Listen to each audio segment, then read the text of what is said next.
ต้องเสียงจักรจันทร์ตอนนี้ก็ประมาณ6 โมงกว่าเกือบทุ่มแล้วล่ะพี่น้อง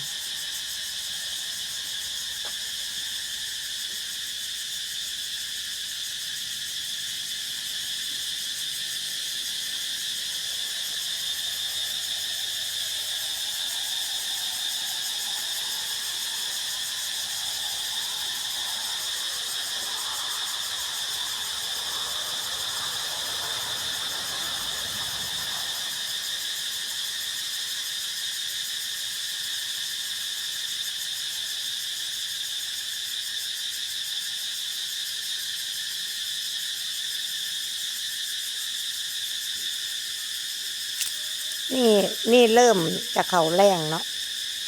เอ้ยถ้าแรงจริงๆเดือน5พี่น้องเดือนเมษาเขาจะห้องดังกว่านี้